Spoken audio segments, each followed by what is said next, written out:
मराठी लघुलेखन 80 शब्द प्रति minute 5 second start.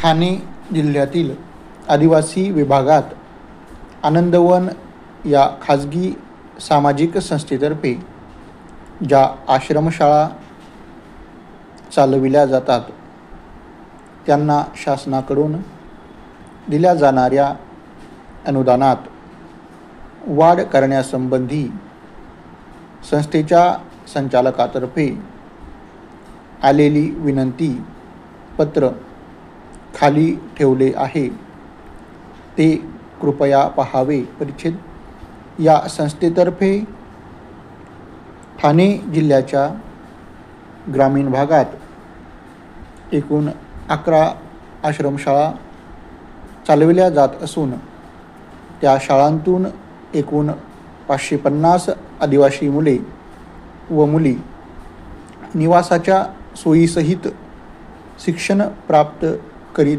आहेत, असे संचालकांनी आपल्या पत्रात नमूद केले असून प्रत्येक विद्यार्थ्यामागे 30 रुपये व विद्यार्थिनीमागे 50 रुपये असे जे अनुदान त्यांना दिले जाते त्यात सध्याच्या महागाईचा विचार करून अनुक्रमे 20 व 30 रुपयांची वाढ केली जावी, अशी विनंती त्यांनी केली आहे।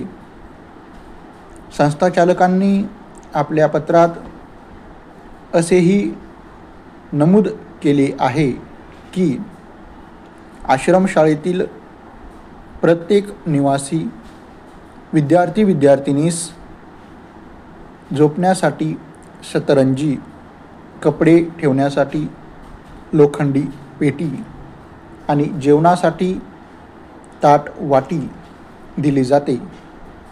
तसेच अंघोळीसाठी बादलीही पुरविली जाते। या सर्व गोष्टींशिवाय विद्यार्थिनींना झोपायला डोक्याला लावण्यासाठी तेल व साबण दिली जाते। निवासी विद्यार्थी-विद्यार्थिनींना दिल्या जाणाऱ्या भोजनाचाही दर्जा चांगला असतो, असा दावा संचालकांनी आपल्या पत्रात केला आहे। परिच्छेद उपरोक्त संस्थेच्या आश्रमशाळांसंबंधी विभागाकडे जी माहिती आहे ती या टिप्पणीसोबत ठेवली आहे। तीवरून असे दिसून येईल की या आश्रमशाळांच्या व्यवस्थापनाचा दर्जा सर्वसाधारणपणे चांगला असून त्यासंबंधी उल्लेखनीय अशी तक्रार या विभागाकडे अद्याप पावेतो तरी आलेल्या नाहीत।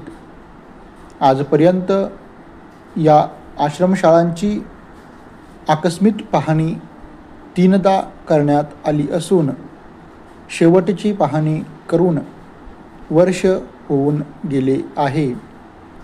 त्या पाहणीचा अहवालही खाली ठेवला आहे। परिच्छेद संस्थाचालकांच्या विनंतीबाबत अंतिम निर्णय घेण्यापूर्वी पुन्हा एकदा वरील शाळांची तपासणी करणे योग्य ठरेल। परिच्छेद समाज कल्याण अधिकारी ठाणे यांना पाठवावयाच्या पत्राचा मसुदा मान्यतेसाठी सादर।